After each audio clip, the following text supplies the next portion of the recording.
Hello व्यूना friends. नमस्कार, आदाब, सत श्री अकाल।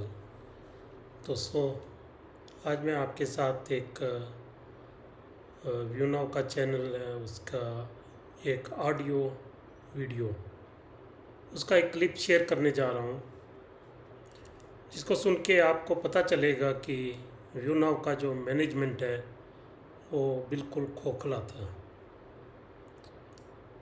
जिस व्यूनाव के बारे में आप बड़ी बड़ी बातें सुनते हो कि व्यूनाव यूएसए के स्टॉक एक्सचेंज के ऊपर भी लिस्ट हो जाएगा, ऐसे प्रॉमिसेस किए गए थे और आपको बहुत आगे तक ले जाने की बात की जा रही थी।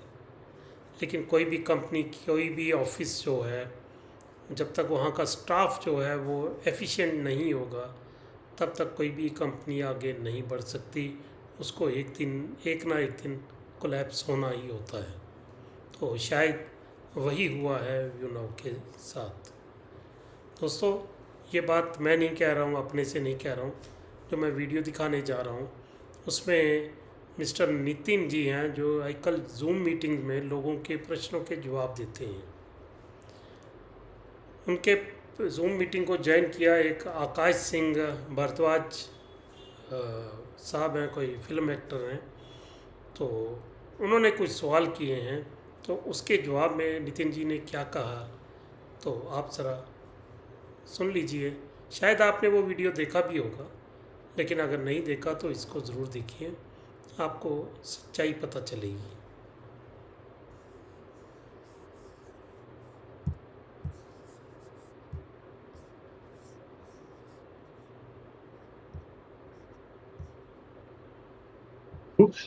वैसे मैं 2 मिनट में मेरी बात तो पूरी नहीं कर पाऊंगा क्योंकि बहुत सारे पॉइंट्स है जो मैं कहना चाह रहा था, मगर मैं मूल जो बेसिक जो प्रॉब्लम है, जो इतनी नेगेटिव इमेज जो बनी है व्यू नाउ की इन्वेस्टर्स के माइंड में। देखिए, अब हम कोई किसी के पक्ष में हो विपक्ष में हो, इट हार्डली मैटर्स। कोई पॉजिटिव नेगेटिव का कोई मतलब नहीं है इसमें।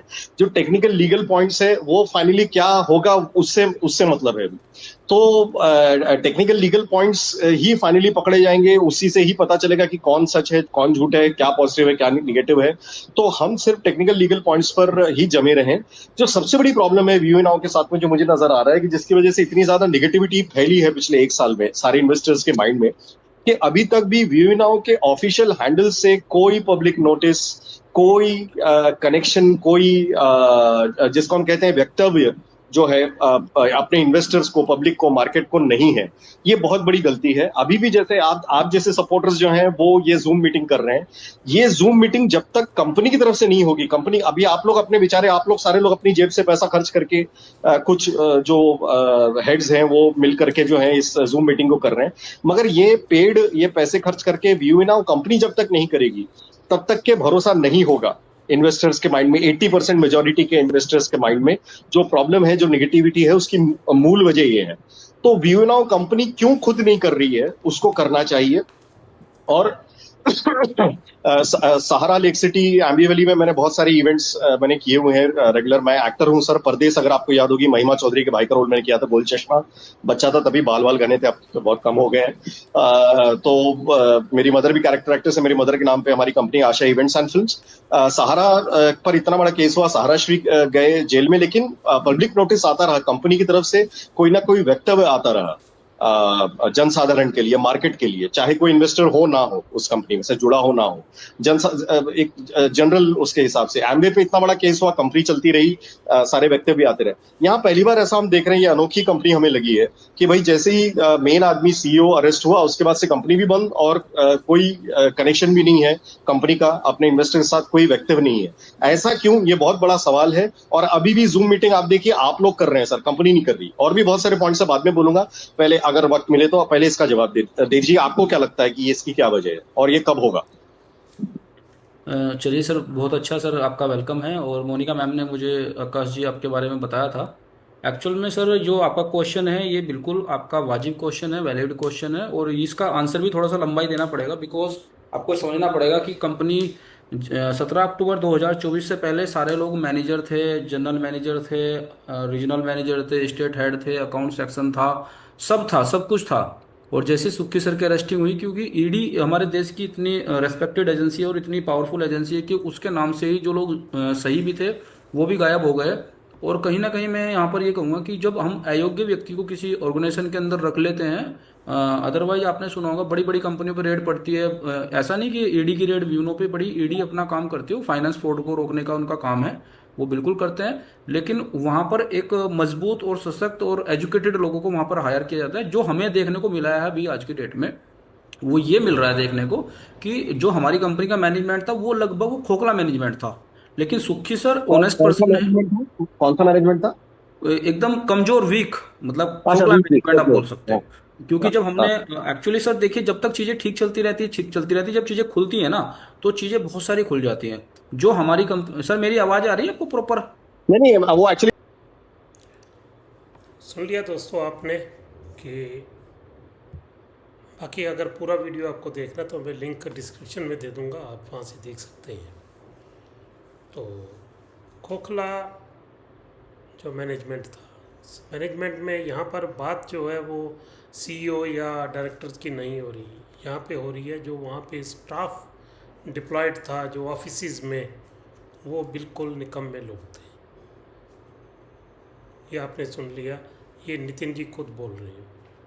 तो किसी भी ऑफिस, चाहे वो सरकारी ऑफिस हो या किसी कंपनी का हो, अगर वहाँ का स्टाफ एफिशिएंट नहीं है तो उस ऑफिस का गिरना एक दिन लाजमी होता है।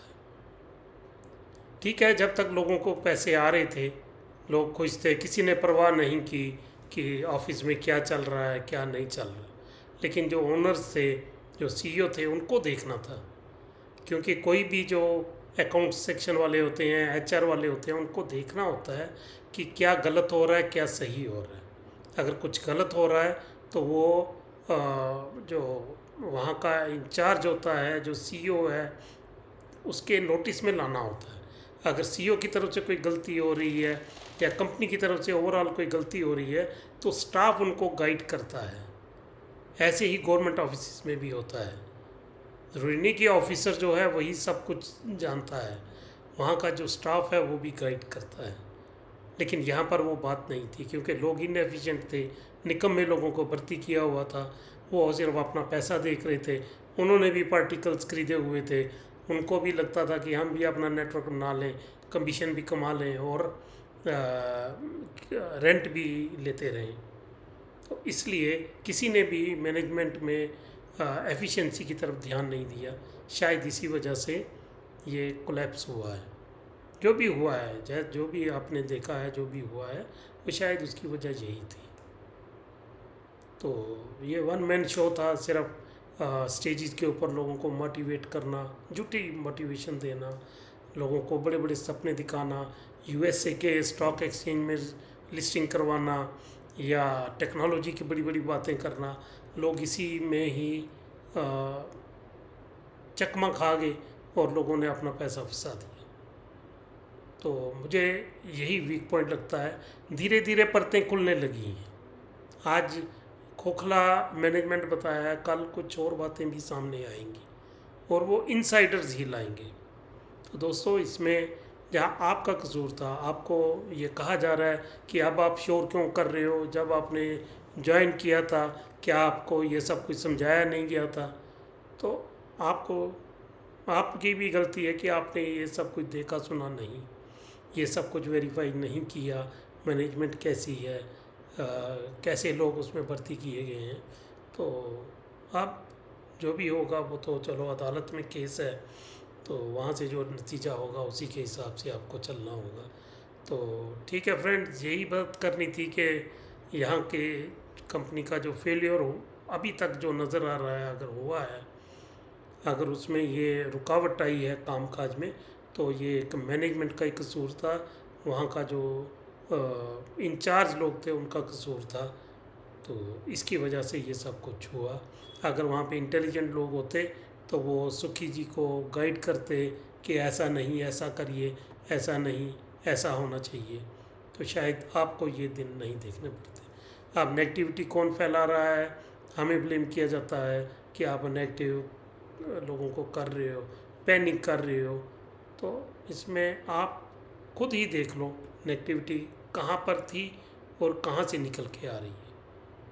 ठीक है फ्रेंड, जो आपके मन में कुछ अगर सवाल हैं, कुछ भी है, आप क्या सोचते हो, प्लीज़ कमेंट करके ज़रूर बताना। धन्यवाद, नमस्कार।